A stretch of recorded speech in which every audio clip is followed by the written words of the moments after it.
नहन्तारो यत्पादाम्बुजरेणवः स्वीयानान्तान्निजाचार्यान् प्रणमामि मुहुर्मुहुः।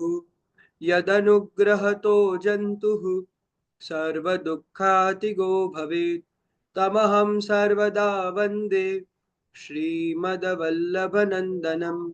अज्ञानतिमिरान्धस्य ज्ञानाञ्जनशलाकया चक्षुरुन्मीलितं येन तस्मै श्रीगुरवे नमः। नमामि हृदये शेषे लीलाक्षीराब्धिशायिनं लक्ष्मीसहस्रलीलाभिः सेव्यमानं कलानिधिं। चतुर्भिश्च चतुर्भिश्च चतुर्भिश्च त्रिभिस्तथा षड्भिर्विराजते योऽसौ पञ्चधा हृदये मम। नमामि श्रीबालकृष्णं यशोदोत्सङ्गलालितं पूतनासुपयः पान रक्षिताशेषबालकं। प्रभुर्नन्दकुमारो मे स्वामिनी वृषभानुजा। कृतार्थोऽहं कृतार्थोऽहं कृतार्थोऽहं न संशयः। आचार्यवाचः प्रणमामि भाष्य सुबोधिनिस्था इतराश्च यास्ताः मत्स्वान्तभागत्य कृपाप्लुतास्ताः मदीयवाचां रचयन्तु।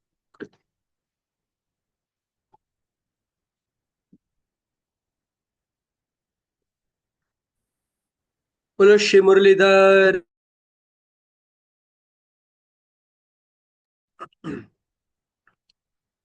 उपस्थित આપ સર્વ ભાવિક વૈષ્ણવજનો,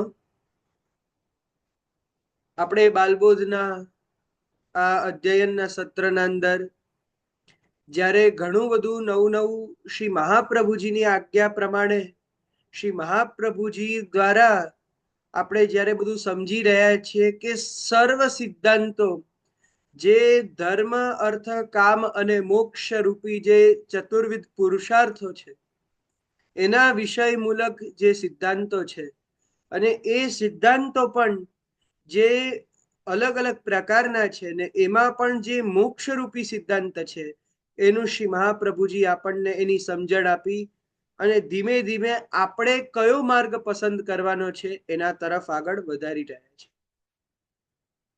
એ વાત કરતા પહેલા એક આપણે હમણાં જે છેલ્લો જે ઉત્સવ ગયો એટલે હોરી દંડારોપણનો ઉત્સવ, એના વિશે એક વાત કરી દઈએ કે ઘણા લોકોના મનમાં એક પ્રશ્ન થયેલો કે હોરી દંડારોપણ એટલે શું, શું આ કોઈ વૈદિક ક્રમ છે કે શું છે?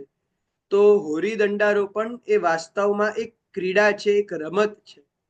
ઠાકોરજી અને સ્વામીજી વચ્ચે એક હોડ થાય છે કે એક દંડો જેના અંદર એક ધ્વજ લાગેલો હોય છે કે સૌથી પહેલા જઈને કોણ ગાળે છે એ જે લગાડશે એ જીતશે. તો આ રીતનો એક ભાવ આપણી ત્યાં હોરી દંડારોપણમાં કરવામાં આવે છે. ફરીથી વિષય તરફ જઈએ તો બાલબોધના અંદર જ્યારે આચાર્ય શ્રી મહાપ્રભુજી આપણને બતાવી રહ્યા છે ત્યારે હમણાં શ્રી મહાપ્રભુજી આપણને જુદી જુદી સ્ટ્રીમ્સ બધી બતાવી રહ્યા છે. એક વસ્તુ સમજજો કે જ્યાર સુધી આપણે ટેન્થ એક્ઝામિનેશન આપ્યા પછી જ્યાર સુધી આપણી સામે બધી સ્ટ્રીમ નહીં આવે ત્યાર સુધી આપણને ખબર નહીં પડે કે આપણે ક્યાં જવાનું છે. અને જો આજ આચાર્ય ચરણોની વાણીથી અધ્યયન કરવાનો આ જ આનંદ છે. વાસ્તવમાં જુઓ તો શ્રી મહાપ્રભુજી ક્યારેય પણ એવું માનનારા નહોતા કે વૈષ્ણવનો દીકરો જ વૈષ્ણવ હોવો જોઈએ અથવા વૈષ્ણવના દીકરાથી વૈષ્ણવ બનવા સિવાય બીજું કંઈ ન થઈ શકે, અથવા તો કોઈ સામાન્ય વ્યક્તિ જે ગમે તેવા કોઈ પણ જગ્યાથી કોઈ પણ કુલથી અથવા કોઈ પણ સંપ્રદાયથી આવે છે એ વૈષ્ણવ ન બની શકે. શ્રી આચાર્ય ચરણ ફક્ત ને ફક્ત એવું માનનારા હતા કે જે વ્યક્તિને જ્યાં રુચિ થાય છે, જે વ્યક્તિની જ્યાં શ્રદ્ધા છે, જ્યાં એનો ભાવ છે, એ વ્યક્તિએ ત્યાં જ જવું જોઈએ. હવે તમારા ઘરમાં તમારો વિરોધ થતો હોય, દાખલા તરીકે તમે અવૈષ્ણવના ઘરમાં જન્મ્યા છો ને ત્યાં તમને વૈષ્ણવ ધર્મ પ્રતિ ભાવ અને શ્રદ્ધા છે અને ત્યાં તમારો વિરોધ થતો હોય તો તમારી પર્સનલ પ્રોબ્લેમ છે. કારણ કે ઘરના એકલા ધર્મના નહીં, ઘણા બધા વિષયોમાં ક્યારેક આપણાથી વિરુદ્ધ હોઈ શકે. એવી રીતે ક્યારેક તમે જો વૈષ્ણવના ઘરમાં જન્મ્યા હો પણ તમારી વૃત્તિ વૈષ્ણવ જેવી નથી ને તમારી આ માર્ગમાં રુચિ પણ નથી, તો પછી ત્યારે પણ તમારી જે તમારા પરિવાર સાથેની કન્ફ્લિક્ટ થાય એ પણ તમારો પર્સનલ પ્રોબ્લેમ છે. પણ શ્રી મહાપ્રભુજી અહીંયા બતાવે છે કે સૈદ્ધાંતિક દૃષ્ટિએ કોઈ પણ વ્યક્તિ સ્વતંત્ર છે પોતાના મત, પોતાને જે મત સાચો લાગે એની પાછળ જવા માટે. શ્રી મહાપ્રભુજી એટલે જ અહીંયા બધા જ પ્રકારના સિદ્ધાંતોનો સંગ્રહ કરી અને એક સ્પષ્ટ રસ્તો દેખાડે છે કે આપણે અહીંયા ક્યાં જવાનું છે, આપણે શું કરવાનું છે. એ અલગ અલગ રસ્તાઓ દ્વારા આપણને એક રસ્તો જે આપણે પસંદ કરવાનો છે એની તરફ લઈ જાય છે. હવે જો બાલબોધ થી તમે સમજી ગયા છો કે મારો માર્ગ એ આ જ માર્ગ છે કે જે મારા ગુરુ જગતગુરુ શ્રીમદ વલ્લભાચાર્યજી શ્રી મહાપ્રભુજી જે હવે મારા નિજાચાર્ય થઈ ગયા છે, હવે મારા પોતાના આચાર્ય થઈ ગયા છે, કારણ કે મેં આપશ્રીની શરણાગતિનો સ્વીકાર કર્યો અને આપશ્રીની શરણાગતિનો મેં સ્વીકાર કર્યા પછી એવો મનમાં ભાવ કર્યો કે હવે આપ જે આજ્ઞા કરશો એનું હું પાલન કરીશ. હવે હું મારી આખી વસ્તુ જ આપના પર મારી જર્ની છોડું છું. આપ જ એકમાત્ર મારો માર્ગદર્શન કરનારા છો. એવું જ્યારે શ્રી આચાર્ય ચરણ પ્રતિ આપણે એવા સમર્પિત થઈ જઈએ છીએ પછી ત્રીજો સિદ્ધાંત મુક્તાવલીનો ગ્રંથ આપણા માટે છે. સિદ્ધાંત પોતાના નત્વા હરિમ પ્રવક્ષ્યામી સ્વસિદ્ધાંત વિનિશ્ચયમ એ શ્રી મહાપ્રભુજી ક્યારે કહે છે કે જ્યારે તમે સર્વ સિદ્ધાંતોને સમજી લો છો. એટલે આવશ્યક છે કે આપણે ક્યાં જવું છે એને આપણે ડિસાઈડ કરીએ. હવે અહીંયા પણ આપણે જેમ વાત કરી હતી કે આચાર્ય શ્રી મહાપ્રભુજી આપણને અલગ અલગ ચાર જે પુરુષાર્થો છે એ પુરુષાર્થો વિશે સમજાવી રહ્યા છે. અને પુરુષાર્થોના અંદર પણ જે પુરુષાર્થો બે પ્રકારના છે એની અહીંયા હવે આપણે વિસ્તૃત ચર્ચા ફરીથી કરીશું. તો અલૌકિકાસ્તુ વેદોક્તા સાધ્ય સાધન સંયુતા લૌકિકા ઋષિભીર પ્રોક્તા તથૈવેશ્વર શિક્ષયા. બે પ્રકારના પુરુષાર્થો એ પ્રગટ થયા, એક અલૌકિક અને એક લૌકિક. પુરુષાર્થ એટલે ફરીથી એકવાર કહી દઉં કે ધર્મ અર્થ કામ મોક્ષ આ ચારેને કમ્બાઇન્ડ પુરુષાર્થ કહેવાય.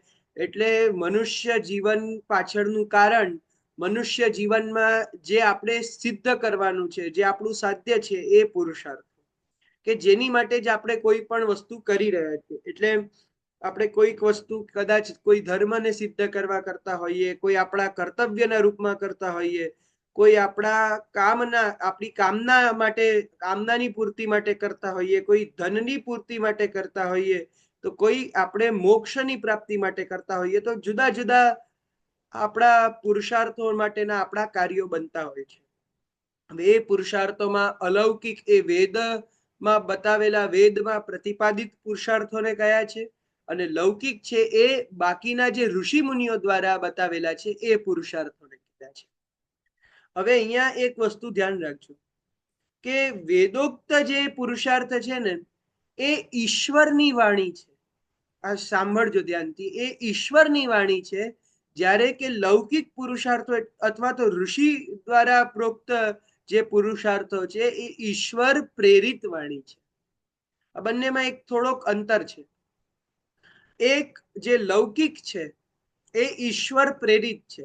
એટલે એવું પણ નહીં સમજવું કે લૌકિક પુરુષાર્થો કોઈ ઋષિ મુનિ પોતાના મનથી બનાવીને ઘરના પુરુષાર્થો લઈ આવ્યા. એ લોકોને પણ ઈશ્વરની પ્રેરણા થઈ અને એમણે ત્યારે એ પુરુષાર્થો પ્રગટ કર્યા છે. એટલે જેટલા પણ કોઈ શાસ્ત્ર પ્રગટ થયા છે એ ભગવદ ઈચ્છાથી જ પ્રગટ થયા છે. એ શ્રી મહાપ્રભુજી તથૈવેશ્વર શિક્ષયા એ વાક્ય દ્વારા, એ શબ્દ દ્વારા કહે છે. એ ઈશ્વરની ઈચ્છાથી જ પ્રગટ થયા છે. તો હવે એ પુરુષાર્થો એક થઈ ગયા જે લૌકિક માનવામાં આવે છે. પણ હવે અલૌકિક પુરુષાર્થો કયા કે જેમાં ઈશ્વરની પ્રેરણા નથી, ઈશ્વર પોતે બોલેલા છે, ઈશ્વરની પોતાની વાણી છે, એ અલૌકિક પુરુષાર્થો છે. જે વેદ છે, વેદ પ્રભુના નિશ્વાસમાંથી પ્રગટ થયા છે, પ્રભુની પોતાની જ વાણી છે, અને એમાં પ્રભુએ જે પુરુષાર્થો બતાવ્યા છે એ અલૌકિક પુરુષાર્થો છે. હવે આને આપણે હજી થોડુંક સરખી રીતે સમજશું, પણ પહેલા થોડુંક લૌકિક પુરુષાર્થ તરફ જઈએ. લૌકિક પુરુષાર્થમાં આપણે ઘણા બધા અર્થો લૌકિક શબ્દના કાઢી શકીએ છીએ કે લોકમાં ફળ આપનાર, લોકમાં જે કર્યું હોય, અથવા તો એક હજી વસ્તુ કે જે લૌકિક કાર્યોની સિદ્ધિ માટે હોય છે, કોઈ પણ લોક. હવે લૌકિક શબ્દનો અર્થ પણ શું એ આપણે સમજવો જોઈએ. લોક એટલે શું? આપણે ઘણીવાર એવું વિચારીએ છીએ કે લોક એ ખાલી પૃથ્વી લોકને કહેવાય, એટલે પૃથ્વી લોકની બહાર જાઓ એટલે અલૌકિક. તેમ તો એસ્ટ્રોનોટ્સ બધા સ્પેસમાં જાય છે. નીલ આર્મસ્ટ્રોંગ પૃથ્વીથી બહાર સીધા ચંદ્ર પર ગયા, તો એ શું અલૌકિક કાર્ય કરીને આવ્યા? લૌકિક અથવા લૌકિક એ જે લોકના અંદર કોઈ પણ જાતના લોકમાં કરેલું, ચાહે પૃથ્વી લોક હોય, ચંદ્ર લોક હોય, સૂર્ય લોક હોય, સ્વર્ગ લોક હોય, નર્ક લોક હોય, પાતાળ લોક હોય, કોઈ પણ જાતના લોકમાં કરેલું કાર્ય અથવા લોકને પ્રાપ્ત કરવા માટેનું કાર્ય, એને લૌકિક કાર્ય જ કહેવાય. જ્યારે અલૌકિક કાર્ય જે છે એ કોઈ પણ જાતના લોકની કામનાથી નથી હોતું. એટલે આટલો ફેર આપણે ધ્યાનમાં રાખવાનો છે લૌકિક અને અલૌકિકમાં. અને આ જ શ્લોકમાં જ્યારે આપણે દેવકીનંદજીની ટીકા જોઈએ, મેં જેમ પહેલા પણ કહ્યું હતું કે આમાં 3-4 આચાર્યોની ટીકાઓ આપણને પ્રાપ્ત થાય છે. દેવકીનંદજી છે, દશદિગંત વિજય શ્રી પુરુષોત્તમજી છે, પછી શ્રી દ્વારકેશજી છે, વગેરે આચાર્યોની. તેમાં જ્યારે શ્રી દેવકીનંદજીની ટીકા છે, તો હું આપ લોકોને અત્યારે એ ટીકામાંથી થોડોક અંશ બતાવું કે એમાં આપશ્રી શું આજ્ઞા કરે છે. જો અહીંયા એક વૈદિક વાક્ય છે, જેમ કે અગ્નિષ્ટોમેન સ્વર્ગ કામો યજેતે, કે એક અગ્નિષ્ટોમ નામનો યજ્ઞ છે. હવે અગ્નિષ્ટોમ નામનો યજ્ઞ શા માટે કરવામાં આવે છે? તો સ્વર્ગની કામના માટે. અહીંયા એક પ્રશ્ન એ થાય છે કે સ્વર્ગ, જેમ આપણે જોયું કે એક લોક છે, સ્વર્ગલોક, તો સ્વર્ગલોકની પણ કામના કરવામાં આવતો યજ્ઞ એ પણ તો લૌકિક યજ્ઞ થયો, કારણ કે કોઈ લોકથી સંબંધિત છે. તો પછી આ યજ્ઞ વૈદિક કેવી રીતે થયો, એ જ્યારે પ્રશ્ન થાય છે, ત્યારે અહીંયા આપણને શ્રી દેવકીનંદજી બહુ સુંદર સમજાવે છે. અહીંયા આપ શ્રી આજ્ઞા કરે છે, સચ સ્વર્ગો લોક એવેતિ કથમ અલૌકિકત્વમિતિ ચેત સત્યમ નહીં વેદે સ્વર્ગ શબ્દેન લોકમ ઉચ્યતે. એટલે કે અહીંયા વેદના અંદર સ્વર્ગ શબ્દ કોઈ પણ લોકના અર્થમાં નથી. જે સ્વર્ગ લોક આપણે કહીએ છીએ, બીજા બધા ગ્રંથોમાં કદાચ કોઈ લોક અથવા કોઈ એવા સ્થાન વિશેષ માટે સ્વર્ગ શબ્દનો પ્રયોગ હશે. એમ આપણી ત્યાં કેટલાય સેંકડો પ્રકારના સ્વર્ગોનું વર્ણન છે, પણ જે વેદમાં સ્વર્ગ કયા છે એ કોઈ પણ લોક, કોઈ પણ સ્થાનની વાત નથી. સ્વર્ગની વ્યાખ્યા શું આપશે અહીંયા કે છે કે યન્ન દુઃખેન સંભિન્નમ નચ ગ્રસ્તમ અનંતરમ અભિલાષોપનીતમ ચ તત્સુખમ સ્વપદાસ્પદમી. જ્યારે કોઈ પણ જાતનું દુઃખ આપણું બાકી ન રહ્યું હોય અને આપણને કેવલ ને કેવલ સુખની પ્રાપ્તિ થતી હોય, અને જે આપણા મનમાં અભિલાષા હોય એ આપણને ફળ મળી જાય, જ્યાં હોઈએ આપણે ત્યાં, ત્યારે એને સ્વર્ગ કહેવાય છે. એટલે કે કોઈ પણ જગ્યાથી બહાર ગયા વગર અગ્નિષ્ટોમ યજ્ઞનું ફળ એ કે તમને તમારા અંદર જ આત્મસંતોષ થશે અને તમારા અંદરનું દુઃખ જતું રહેશે. જો કે હવે એટલા યજ્ઞ સાચી રીતના કેટલા થાય છે એ પણ એક પ્રશ્ન છે, પણ અહીંયા એક સામાન્ય ઉદાહરણ આપવામાં આવ્યું છે કે અગ્નિષ્ટોમ યજ્ઞથી સ્વર્ગની પ્રાપ્તિ. અને હવે અહીંયા એ કે છે કે અનંતર એને પછી બીજું ફળ ચેન્જ નથી થતું. દાખલા તરીકે સ્વર્ગલોક છે. હવે સ્વર્ગલોક જે કહીએ અથવા સ્વર્ગ નામનું સ્થાન કહીએ, તો એવું જરૂરી નથી કે તમે સ્વર્ગલોકમાં ગયા એ પછી તમને કોઈ ખરાબ લોક પાછું ન મળે. સ્વર્ગલોકથી પાછા કદાચ નર્કમાં પણ જવા મળી જાય, ત્યાંથી કશે બીજી જગ્યાએ પણ જવા મળી જાય, ગમે ત્યાં જવા મળી જાય. જ્યારે સ્વર્ગલોકના તમે સુખની વાત કરો તો સ્વર્ગલોકના રાજા ઇન્દ્ર પણ પોતે જ્યારે હેરાન થતા હોય, ત્યારે તમે આપણા બધાની તો શું વાત કરો. તો એ સ્વર્ગ લોક પ્રાપ્ત કરવો અને એવું સ્વર્ગ પ્રાપ્ત કરવું કે જેના પછી દુઃખને કોઈ સ્થાન નથી બચતું, એ લૌકિક અને વૈદિક એ બંને વચ્ચેનો એક અંતર આવી જાય છે. એટલે કે જે પણ લૌકિક સાધનો છે, લૌકિક જે બધા શાસ્ત્રો છે, જેની લૌકિક એટલે જે બીજા બધા ગ્રંથો છે, લૌકિક ગ્રંથો, એની અંદર જે સ્વર્ગ પ્રાપ્તિ બતાવી, કદાચ એ લોકની પ્રાપ્તિ હશે, પણ વેદમાં જ્યાં જ્યાં સ્વર્ગ શબ્દ આપણી પ્રાપ્તિ માટે કયો છે, ત્યાં ત્યાં એ આ પ્રકારના જ અનુભવ માટે કહ્યું છે. એ સ્વર્ગ એક અનુભવ છે. તો આ વસ્તુ આપણને અહીંયા શ્રી દેવકીનંદજી સમજાવે છે. એટલે આ જાતનું અલૌકિક અને લૌકિકમાં એક અંતર છે. લૌકિક શાસ્ત્રોના અંદર જ્યારે આપણે ત્રણેય શાસ્ત્રોની વાત કરીએ, કે પહેલા આવે છે ધર્મશાસ્ત્રો. તો ધર્મશાસ્ત્રોની અંદર આપણી પાસે ઘણી બધી સ્મૃતિઓ છે, પછી મનુસ્મૃતિ વગેરે ને ગુહ્ય સૂત્રો છે ઇત્યાદિ છે. અહીંયા શ્રી મહાપ્રભુજી આપણને એક એક વસ્તુ સમજાવતા નથી, ખાલી બધા શાસ્ત્રોના નામ લે છે અને કહે છે કે તમને વધારે રુચિ હોય તો તમે જાતે જઈને વાંચી લો.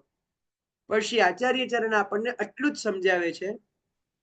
જેમ ધર્મશાસ્ત્ર તો મનુસ્મૃતિ વગેરે સ્મૃતિઓ અને ગુહ્ય સૂત્ર ઇત્યાદિ, પછી નીતિ શાસ્ત્રમાં બૃહસ્પતિ વગેરેના નીતિ સૂત્રો અથવા અલગ અલગ જે બધા અર્થશાસ્ત્રો છે, પછી કામશાસ્ત્રોની અંદર વાત્સાયન ઇત્યાદિ મુનિના કામશાસ્ત્રો, પછી એમાં એ પણ ધ્યાન રાખવાનું, આપણી ત્યાં પૂર્વાચાર્યોએ ઘણી ચોખવટ આપણને કરી છે. તમે જો પુરુષોત્તમજીની ટીકા વાંચો, તેમાં આચાર્યોએ એ પણ બતાવ્યું છે કે ઘણા એવા પણ ઋષિઓના, ઘણા એવા આચાર્યોના ગ્રંથો છે કે જે ખરેખર ગ્રાહ્ય નથી.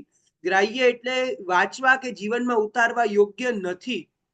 એની પણ આપણને સમજ હોવી જોઈએ. એવું નથી કે સંસ્કૃત વાંચ્યું અને બધું આપણા માટે પ્રમાણ થઈ ગયું.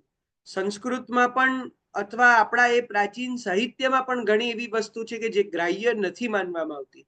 જેમ કૌલ છે, તો કૌલનું જે કામસૂત્ર છે એ આપણી ત્યાં માન્ય નથી ગણાતું. એવી રીતના આ પુરુષોત્તમજી વગેરે આપણને આજ્ઞા કરે છે. તો અહીંયા વાત્સાયનજીનું કામસૂત્ર, કામશાસ્ત્ર એ માન્ય છે. અર્થશાસ્ત્ર, નીતિ શાસ્ત્ર, બૃહસ્પતિ વગેરેના ધર્મશાસ્ત્ર, મન્વાદિક, મનુ ઇત્યાદિના બધાના આપણી ત્યાં માન્ય છે. હવે આટલા ત્રણ આપણે વિષયો જે જોયા, એ પછી આગળની વસ્તુ હવે આપણે સમજવાની છે. અહીં શ્રી મહાપ્રભુજી આપણને આ ત્રણ નો ભેદ આખો એક સમજાવી, આ ત્રણ વસ્તુ સમજાવી અને પછી આજ્ઞા કરે છે કે લૌકિકાંસ્તુ પ્રવક્ષ્યામિ વેદાદાદ્યા યતસ્થિત ધર્મશાસ્ત્રાણી નીતિશ્ચ કામશાસ્ત્રાણી ચ ક્રમાત ત્રિવર્ગ સાધકા નીતિ નતન નિર્ણય ઉચ્યતે મોક્ષે ચત્વારી શાસ્ત્રાણી લૌકિકે પરતસ્વત. કે હવે ત્રિવર્ગ સાધકા નીતિ એટલે આજે ત્રણ પ્રકારના મેં તમને કહી દીધા પહેલા. હવે નતન નિર્ણય ઉચ્યતે, હવે એનો નિર્ણય હું નહીં કહું, પરંતુ મોક્ષે ચત્વારી શાસ્ત્રાણી, મોક્ષના અંદર જે ચાર શાસ્ત્રો છે, હવે એની વાત આપણે શરૂ કરીશું. એની અંદર કહ્યું લૌકિકે પરતસ્વત. હવે અહીંયા લૌકિકમાં જે ચાર મોક્ષના માર્ગ બતાવવામાં આવ્યા છે, એ ચાર મોક્ષના માર્ગોના અંદર પેલા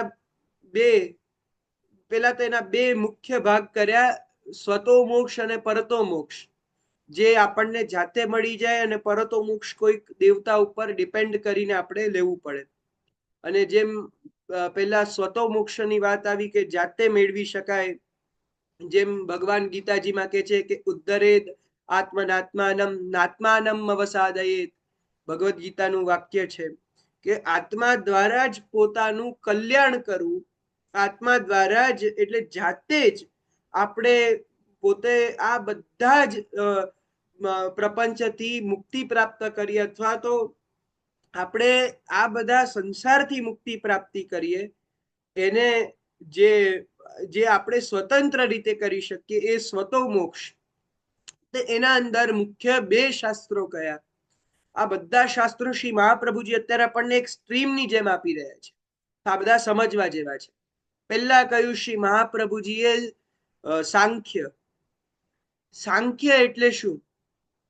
હવે સાંખ્યને આપણે વધારે ડિટેલમાં કદાચ જો ન પણ જોઈએ તો એટલું સમજો કે જે ત્યાગનો માર્ગ છે, જે કપિલ મુનિ દ્વારા પ્રવર્તન જેનું કરવામાં આવ્યું, કે જેમાં બાહ્ય ત્યાગ બધો આપવામાં આવ્યો છે, એને આપણી ત્યાં સાંખ્ય કહ્યું છે. એ સાંખ્ય પણ એક દર્શન છે.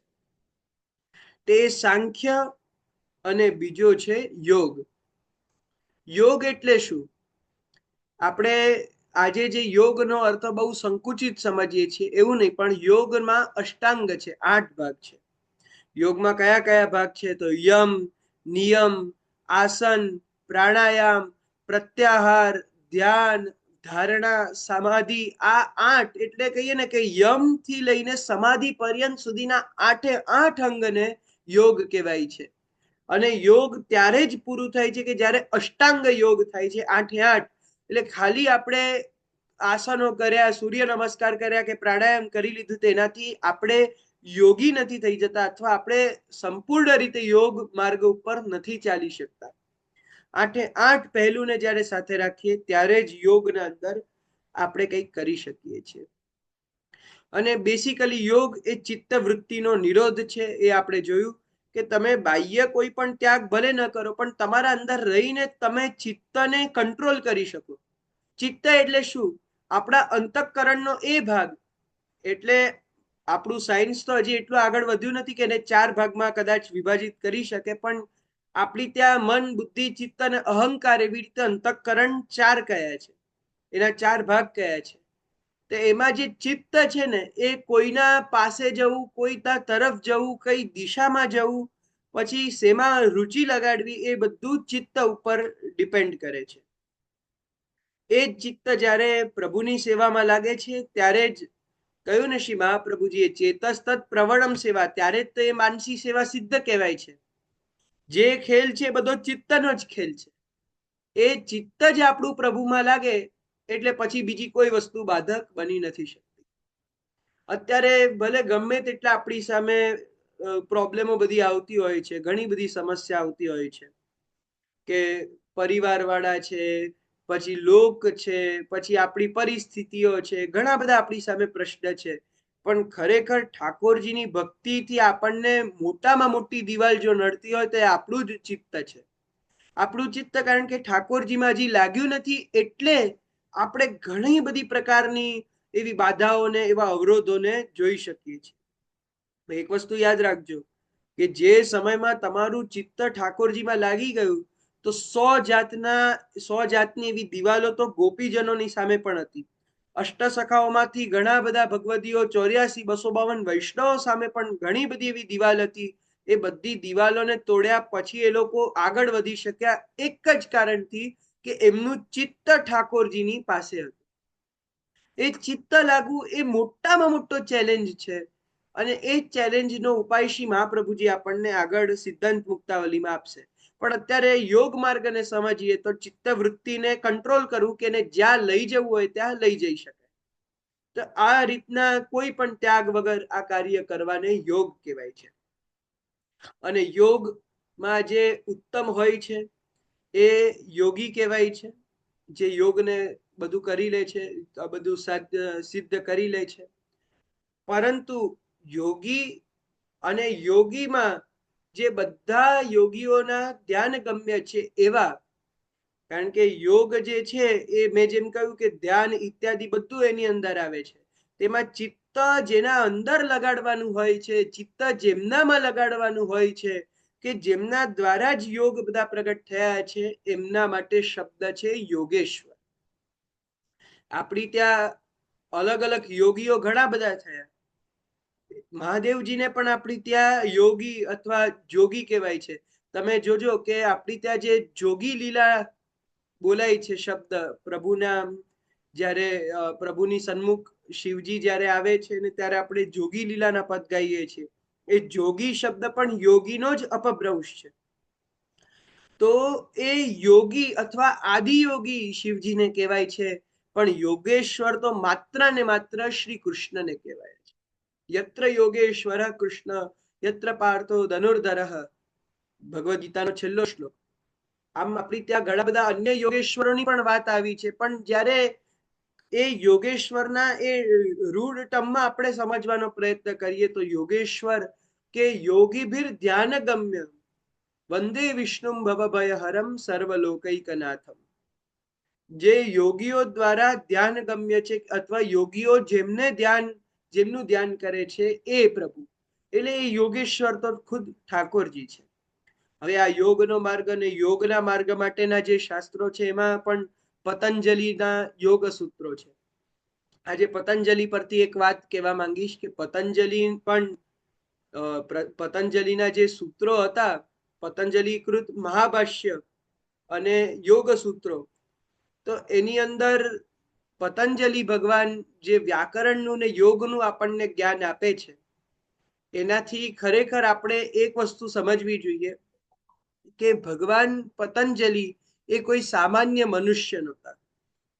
કારણ કે પાણિનીજી દ્વારા જે વ્યાકરણનું નિર્માણ તો નહીં પણ જે છેલ્લા વ્યાકરણનું ગઠન થયું, જે પાણિનીજીએ કર્યું એને એકદમ સરસ રીતે સમજાવવું, અથવા તો આટલું બધું જે અઘરું જ્ઞાન હતું એને સરળતાથી આપણી સુધી પહોંચાડવું, યોગ માર્ગને આવી રીતે સરળતાથી દરેક જનસામાન્ય સુધી પહોંચાડવું, તો એનાથી પતંજલિ એ મનુષ્ય સામાન્ય નહોતા એ આપણને જ્ઞાત થાય છે. અને એમાં પણ આપણને પૂરકો મળે છે કે પતંજલિ એ શેષાવતાર હતા, એવી પણ ઘણી કિંવદંતીઓ છે. એમાં એક પ્રસંગ તો આપણામાંથી ઘણા લોકોએ સાંભળ્યો હશે કદાચ, કે પતંજલિજી પોતાના શિષ્યોને એક નિયમબદ્ધમાં રાખતા કે તમારે કોઈએ પણ મારો ચહેરો ક્યારેય નહીં જોવો. પતંજલિ ભગવાન ભણાવતા હોય ત્યારે આડો કોઈ પડદો કે કંઈ પણ હોય અને પાછળ બધા શિષ્યો બેઠા હોય, પણ તમારે મને નહીં જોવાના, એવો પતંજલિજીનો નિયમ. હવે એક શિષ્યના મનમાં એવી જિજ્ઞાસા થઈ કે મારા ગુરુ આવું કેમ કરે છે, એવું તો એમનામાં શું છે કે એમનો ચહેરો દેખાડવા તૈયાર નથી. એટલે પછી એ શિષ્ય એકવાર જિજ્ઞાસાવશ અંદર આવીને જોઈ લે છે કે ગુરુ કોણ છે, મારા કેવા છે. ત્યાં જોતાની સાથે બેભાન થઈ જાય છે, કારણ કે એમનું આખું મુખારવિંદ નાગનું એટલે શેષ નાગનું હોય છે. હવે આવા ગુરુને જોવે કે શરીર મનુષ્યનું, મુખારવિંદ શેષનું, તો ભલભલો શિષ્ય બેભાન થઈ જાય. એટલે એ પતંજલિને માટે એ શેષાવતારની વાત કરવામાં આવે છે. એમના દ્વારા યોગ સૂત્રોનું પ્રવર્તન થયું છે. તો આવી રીતે યોગનો માર્ગ અને સાંખ્યનો માર્ગ, એવા બે જાતના માર્ગો આપણને મળ્યા છે. પછી આગળ શ્રી મહાપ્રભુજી કહે છે ત્યાગાત કે દ્વિધા દ્વે દ્વે સ્વતસ્તત્ર સાંખ્ય યોગૌ પ્રકીર્તિતૌ ત્યાગાત ત્યાગ વિભાગેન સાંખ્ય ત્યાગ નિરૂપ પ્રકીર્તિત, કે સાંખ્યમાં ત્યાગ બતાવવામાં આવ્યો છે, અથવા ત્યાગને જ પ્રકીર્તિત એટલે પ્રકર્ષેણ કીર્તિત, પ્રકર્ષથી એને કીર્તનીય કર્યો છે. તો અહીંયા સાંખ્યમાં ત્યાગ અને યોગમાં અત્યાગ માર્ગ, એવી રીતે ત્યાગનો માર્ગ અને અત્યાગનો માર્ગ એવા બે સ્વતંત્ર માર્ગ છે. એટલે તમારે પણ જો કોઈને ચૂનવા હોય તો મહાપ્રભુજી તમને સરસ ઓપોર્ચ્યુનિટી આપે છે. કાં તો તમે સ્વતંત્ર મોક્ષ દ્વારા એ રીતે જવા માંગો તો તમે ત્યાગ દ્વારા, અત્યાગ દ્વારા એવી રીતે જઈ શકો. ફરીથી એકવાર કહું છું કે આ પુષ્ટિ માર્ગના અથવા આપણા સંપ્રદાયના કોઈ માર્ગો નથી. મહાપ્રભુજી તમને આપણા પુષ્ટિ માર્ગથી બહારની વાતો કરે છે. લૌકિક મોક્ષ જેને મેળવવો હોય, જેની જ્યાં રુચિ હોય, એને માટે થોડીક મહાપ્રભુજી એમને સમજણ આપી રહ્યા છે એક ગુરુના રૂપમાં. તો અહીંયા એ વસ્તુ સ્પષ્ટ થઈ. અને યોગનો માર્ગ એ અત્યાગનો માર્ગ. હવે અહીંયા એક વસ્તુ સરસ જોવા જેવી એ છે કે યોગના અંદર જે અલગ અલગ વસ્તુ આવે છે, જેમ કે આસન છે, ધ્યાન છે, ધારણા છે. હવે આમાં એક બહુ સરસ વસ્તુ હતી. અમારા ચંદ્રુ કાકાજી તો ઘણી વાર કહેતા કે આપણી પુષ્ટિ સેવા જ મોટામાં મોટો યોગ છે. કઈ રીતે? કે આપણી ત્યાં જે આપણા જે સેવ્ય સ્વરૂપ છે, એમની આપણે જે તનુવિત્તજા સેવા કરીએ છીએ, એની અંદર આપણું આખા દિવસમાં ભરપૂર આસનો અને વ્યાયામો આવી જાય છે. એટલે કે તમે જુઓ, સવારના મંદિર વસ્ત્ર કરવાથી એ માંડીને તમે આખી જે સેવા તમે પહોંચો, પ્રભુને ભોગ ધરાવવાની, સામગ્રી સિદ્ધ કરવાની ઇત્યાદિ જેટલી સેવા કરો એમાં પૂરું વ્યાયામ આવી જાય છે. આખા દિવસની એ સેવામાં પ્રભુને પોડાડવા સુધી ખૂબ તમે એમાં શરીરને કસો છો. અને પછી જ્યારે આપણે ધ્યાનની પણ વાત કરીએ ત્યારે એક વસ્તુ હું ચોક્કસ કહીશ કે આપણે પ્રભુનો જે શૃંગાર કરીએ છીએ એ શૃંગારથી વિશેષ ધ્યાન આ દુનિયામાં બીજું કોઈ નથી. ધ્યાન એટલે શું? કે આપણું મન એક જગ્યાએ ફોકસ કરે.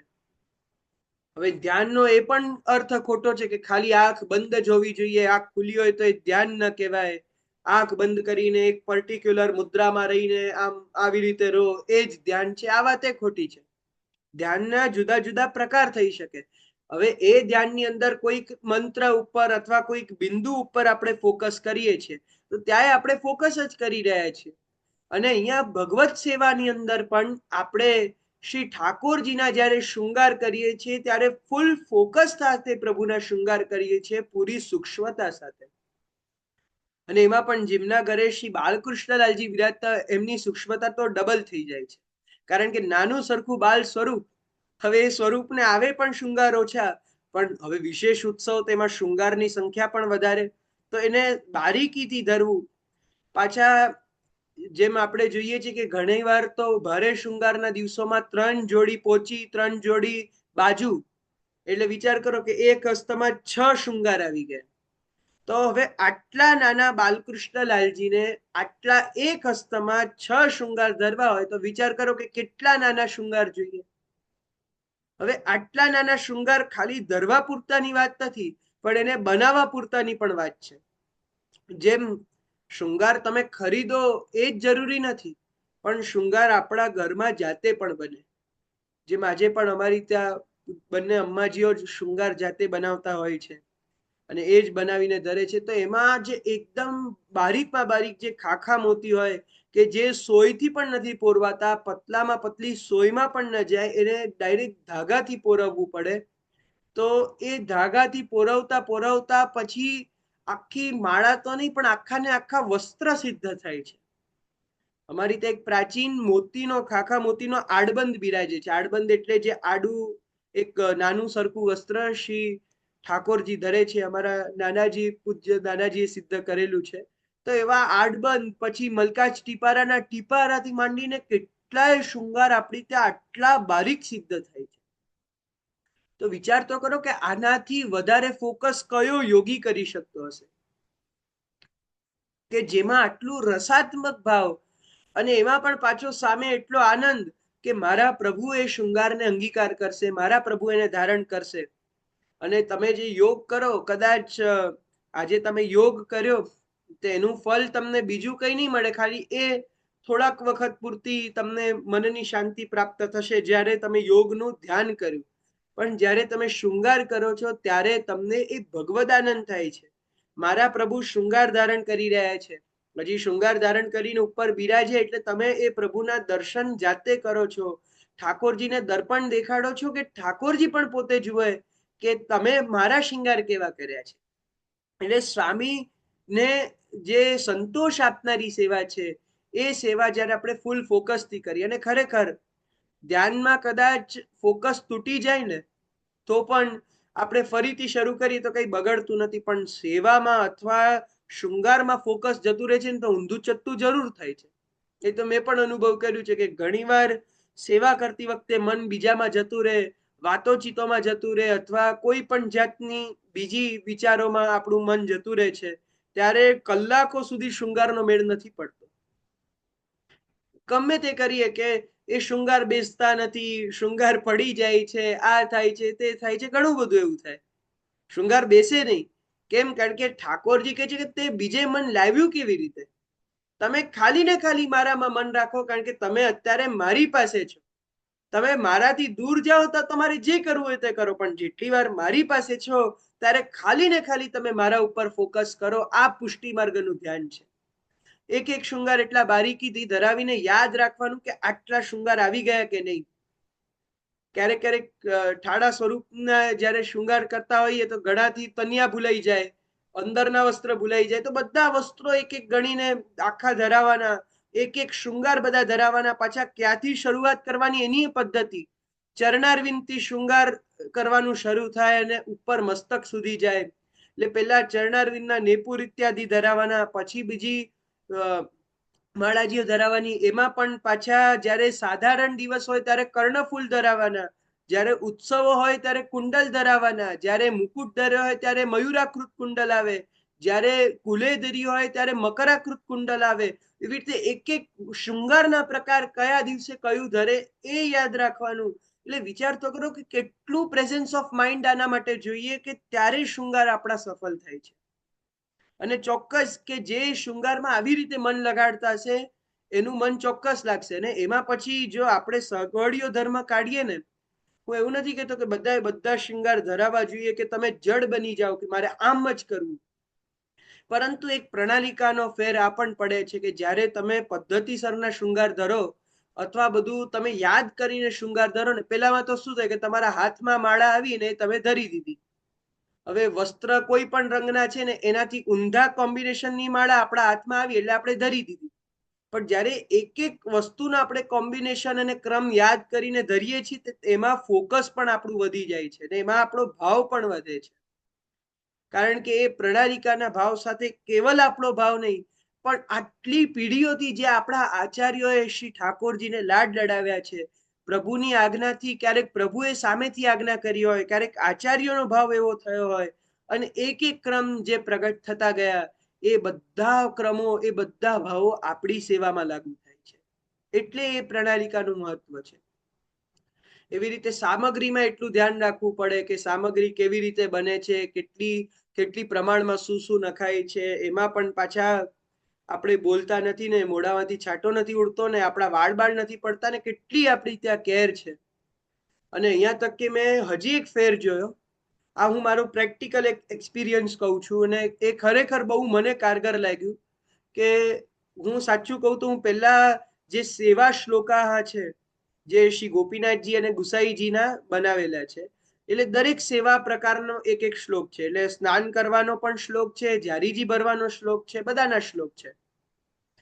તો જ્યારે હું પહેલા જારીજી ભરતો ત્યારે ઘણી વાર એવું થતું કે મારા મનમાં અન્ય કોઈ વિચાર આવી જતા, કોઈક ને કંઈક હું કદાચ વિચારમાં પડી જાઉં, ક્યારેક કોઈ બીજી વસ્તુ યાદ કરવા લાગુ, શું કરવું છે એની વિશે, કે કોઈ બીજી લૌકિક વિચારો પણ ઘણી વાર આવી જતા.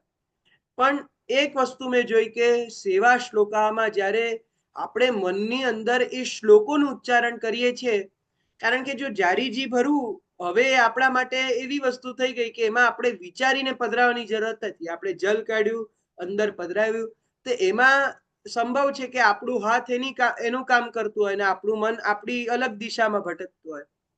તો મનના એ કંટ્રોલમાં પણ પ્રિયારતિ શ્રમહરમ સુગંધી પરિશીતલમ યમુને વારી પાત્રેસ્મિન સમય વારી મુંચતી, એ જે જારીજી ભરવાનો શ્લોક છે, અને અમારી ત્યાં તો જારીજીઓ પણ વધારે સ્વરૂપ બિરાજવાને કારણે ખૂબ બિરાજે છે.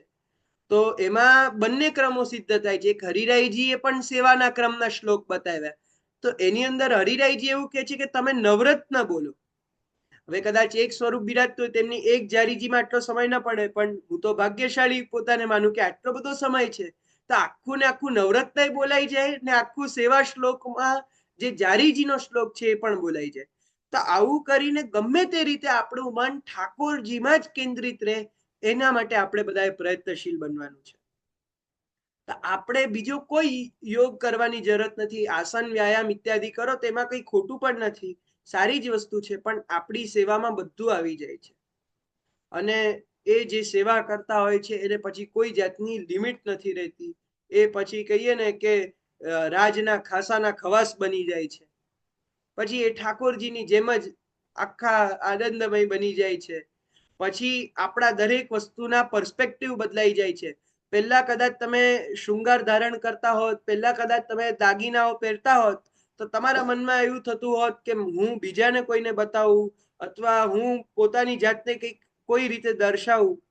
પણ આજે જ્યારે સેવામાં આપણે કોઈ પણ જાતના શૃંગાર ધારણ કરીને જઈએ, જો કે વલ્લભકુલના બાળકો પણ શૃંગાર ધારણ કરે તો એને એ જ ભાવ છે કે અમારા પ્રભુ જ્યારે આટલા બધા વૈભવના અધિપતિ છે, તો એ પ્રભુના ખવાસ, એ પ્રભુના સેવકો કઈ જેવા તેવા થોડી હોવા જોઈએ. અમે રાજના ખાસાના ખવાસ. તો એ રીતના વલ્લભકુલના બાળકો પણ શૃંગાર ધારણ કરીને જાય છે કે મારા પ્રભુને આનંદ થાય કે જો આજે આ મારા સેવક આવ્યા છે. એવી રીતના તો આ પ્રકારનો જે મહાપ્રભુજીએ ભાવ સ્થાપિત કર્યો, ઇતિ શ્રી કૃષ્ણદાસસ્ય વલ્લભસ્ય હિતમ વચ દરેક વસ્તુને છેલ્લે કૃષ્ણના એ દાસ્ય ભક્તિના અંદર લાવવું, એ જ પુષ્ટિ માર્ગનો યોગ છે. અને એ યોગ કર્યા પછી મને લાગતું નથી કે બીજી કોઈ પણ જાતની ભક્તિ માર્ગને બહારની પ્રેક્ટિસ કરવાની આપણને કોઈ આવશ્યકતા રહી જાય છે. તો આ પ્રકારે આપણી ત્યાં એક બહુ સુંદર માર્ગ પ્રગટ થયો છે અને અહીંયા આપણે બે વસ્તુઓ વિશે વિચાર કર્યો. હવે આપણે આવતીકાલે મોક્ષ શું છે એની ડેફિનેશન શ્રી મહાપ્રભુજી આપે છે આગળના શ્લોકમાં, એ આપણે શ્લોક જોઈશું. પણ અત્યારે આપણે આ સેશન અહીં સુધી રાખીએ.